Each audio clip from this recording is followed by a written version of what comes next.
안녕하세요. 시바이누에 관련된 이야기 함께 나누려고 마이크를 켰습니다. 시바이누가 일주일 만에 화려한 기환을 했어요. 드디어 다시 50억 달러 클럽에 재진입을 했습니다. 50억 달러 클럽에 재진입한다는 건 의미가 있죠. 거래량이 많아졌건 가격이 올려갔건 하여간 중요한 건데 지금 대략 시총 규모 약 한 24위 정도를 기록을 하고 있습니다. 민코인 중에서 현재 9위를 기록하고 있는 도지에 비해서는 좀 낮은 랭킹 시총 규모다라고 볼 수 있지만 그래도 민코인이 가지고 있는 특성, 장단점 이런 거를 감안했을 때 시바이누는 어떤 의미에서는 저평가되고 있다. 대단히 선전하고 있음에도 불구하고 저평가되고 있다라고 하는 게 많은 전문가들의 의견입니다. 특히 아시는 분은 아시겠지만 얼마 전에 T. Rowe Price 여기에 리스트업이 되지 않았습니까? 지수형 ETF에. 그래서 이제 SEC에 이미 제출이 돼서 승인을 기다리고 있고요. 그 다음에 또 그레이스케일 여기에도 지수형 펀드에 정식 리스트업이 됐습니다. 이제 준비가 끝나는 대로 SEC에 신청 승인 들어갈 건데요. 이런 식으로 도지 정도를 제외하고는 시바이누가 이 ETF라고 하는 시장에서 명함을 내밀고 있다는 거 제가 여러 번 말씀드렸었는데 이 ETF라고 하는 거는 그 자체도 의미가 있지만 이것이 주는 시장에서의 어떤 의미는 또 다른 면이 있습니다. 그건 뭐냐면 이게 생존 카드라는 거죠. 어떤 분들은 이게 너무 과한 거 아니냐, 과장된 표현이 아니냐라고 하는데 제가 생각할 때 그다음에 몇몇 전문가들 제 의견에 동의하는 게 생존 카드라는 겁니다. 여러분들 지금 알트코인들 되게 많죠. 종류가 앞으로도 계속 생겨납니다. 근데 여러분들 이게 주식이랑은 달라서 암호화폐는 그렇게 많이 필요하지 않아요. 그죠? 많이 필요하지 않습니다. 게다가 이게 무슨 국가의 기축 통화가 아니에요. 그냥 블록체인을 대표하는 통화거든요. 그러다 보니까 그렇게 현실적으로는 주식과 달리 그렇게 많은 암호화폐가 필요가 없습니다. 그럼 어떻게 되느냐? 시장에서 많이 사용되어지는 블록체인 중심으로 해서 사라질 거예요. 미안한 얘기지만. 그랬을 때 이 사라지는 순서들을 보통 얘기하는 게 첫 번째가 SBR입니다. 그래서 Strategic Bitcoin Reserve. 그래서 미국을 중심으로 한 국가들, 그 다음에 국가에 준하는 국부 펀드들이 어떤 재무적, 전략적 목적 하에서 비트코인을 위시로 한 암호화폐를 비축을 하게 되겠죠. 이렇게 비축할 때 그 비축하는 리스트에 주요하게 들어가는 암호화폐들은 아마 살아남을 것이다. 살아남을 확률이 높다라고 보는 거죠. 이와 관련돼서는 물론 이게 결정된 것은 SBR이 결정된 건 아니지만 일본의 금융청이 얼마 전에 그린 리스트를 발표를 했죠. 그래서 이거는 자신들의 규제, 암호화폐에 대한 규제에 적합한 그 기준을 가진 암호화폐들을 리스트업을 했는데 거기에 시바이누가 당당하게 리스트업이 됐었습니다.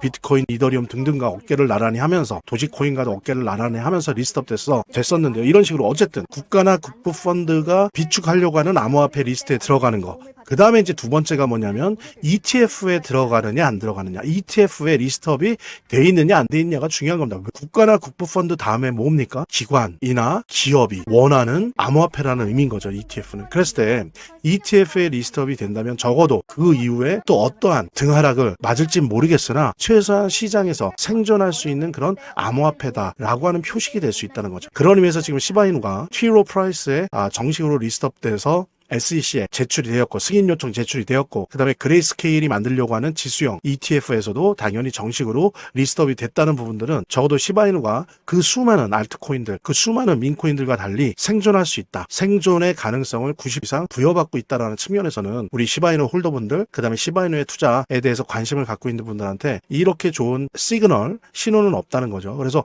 좀 더 지금 가격이 그렇게 재미는 없지만 그래도 이렇게 50억 클럽에 재진입하고 ETF에 리스트업 되는 등 이렇게 시장이 안 좋은 상황에서도 시바이누는 차곡차곡 에너지를 쌓아두고 있습니다. 이런 에너지들이 이제 12월 한 중순부터 시작될 유동성의 공급을 통해서 내년 상반기에 암호화폐 불장이 됐을 때 이것들이 에너지가 되어서 시바이누가 엄청난 폭등을 일으킬 것으로 보입니다.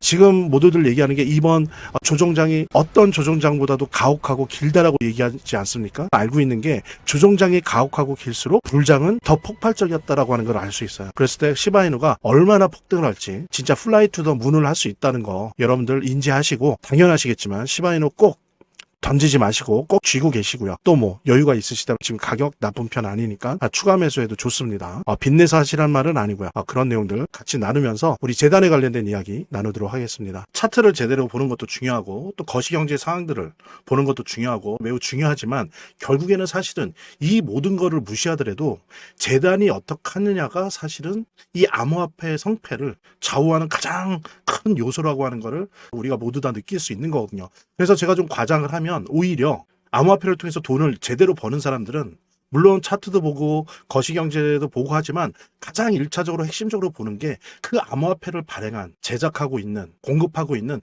재단의 정책과 재단의 상황들을 보거든요. 재단의 어떤 정책들만 봐도 우리들은 이 암호화폐 투자를 통해서 막대한 수익을 얻을 수가 있는 겁니다. 특히 그중에서 우리가 많이 보려고 노력하는 것들은 락업에 관련된 것들이에요. 그리고 락업의 해제에 관련된 것들이에요. 재단이 얼마나 우리가 암호화폐 투자를 함에 있어서 중요한 요소인지를 깨닫고, 그 다음에 특히 만약에 우리가 암호화폐를 투자함에 있어서 재단에 무엇을 봐야 되는지 함께 공유하는 그런 시간을 짤막하게 좀 갖도록 하겠습니다. 그래서 제가 여러분들이 최대한 쉽게 이해할 수 있도록 일단 락업 해제에 대해서 먼저 설명을 좀 드려볼 건데요. 이제 락업 해제라고 하는 거는 투자자 보호 차원에서 초기 투자자들이 일정 기간 동안 매도할 수 없도록 물량을 잠가두는데, 이거를 풀어주어서 자유롭게 매도할 수 있게 해주는 걸 의미합니다. 그래서 통상적으로는 락업 해제 이후에는 대규모 물량이 시장에 풀리기 때문에 강력한 매도 압력으로 작용해서 가격이 급락하는 모습을 보여주게 되는 거죠. 그런데 우리가 이제 주목해야 될 점은 락업 해제 직전의 모습입니다. 락업 해제 후에는 대부분 급락이 오거든요. 그렇지만 그 전에는 대부분 가격의 급등이 연출되기 때문이죠. 왜냐하면 이제 세력들이 대량 매도를 하기 위해서는 가격이 올라가야지만 수익을 보고 매도할 수 있기 때문인데요. 충격적인 건 이걸 위해서 재단이나 프로젝트 측도 가격을 인위적으로 끌어올린다는 거죠.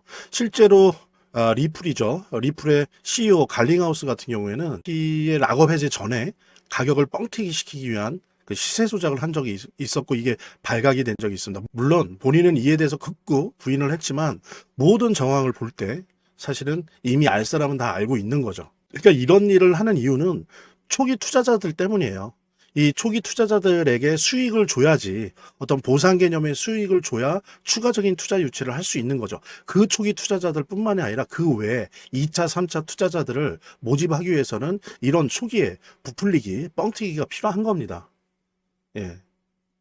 그래서 락업 해제 전에 락업 일정에 맞춰서 매수 타점을 잡아내는 것이 매우 중요하게 대두되는 겁니다. 이 락업 해제 후에는 급등 후에 급락 패턴이 옵니다. 이제 그러기 때문에 락업 해제 전에 매수를 해야 되고, 락업 해제 후에는 이제 매도를 해야 되는 거죠. 이래야지 이제 엄청난 수익이 가능해지는 건데요. 제가 특정 경로를 통해서 이 재단 측의 어떤 락업 해제 일정을 입수를 했거든요. 예, 근데 이 해당 문서는 기밀 문서이기 때문에 일단 중요한 내용은 이렇게 제가 좀 모자이크 한 거 좀 양해 바라고요. 그러니까 이 문서에는 이제 재단 측의 락업 일정부터 물량, 목표가까지 모든 것이 나와 있습니다. 그래서 해당 일정에 맞춰서 상반기, 하반기 이렇게 나뉘어져 있는데, 해당 일정에 맞춰서 세력들은 가격을 끌어올리고 그 다음에 이제 매도를 하겠죠. 그래서 우리도 이 일정에 맞춰서 정확하게 매수 매도 타점을 잡아 나가면 엄청난 고수익을, 대박을 노려볼 수가 있게 되는 겁니다. 그래서 여기 나와 있는 제 개인 번호 010-2592-6921 010-2592-6921로 부자 두 글자만 남겨놓으시면 제가 확인되는 대로 이 모자이크 없는 아까 보셨던 그 문서 원본이랑 그 다음에 이제 언제 어디서 얼마에 매수해야 되는지 그 시그널이 담겨 있는 문서를 직접 핸드폰으로 PDF 형태로 전달해 드리도록 하겠습니다. 그러니까 당연히 무료고요. 자, 오늘 영상은 이쯤에서 마무리하고요. 다음 시간에 더 좋은 영상으로 인사드리도록 하겠습니다. 감사합니다.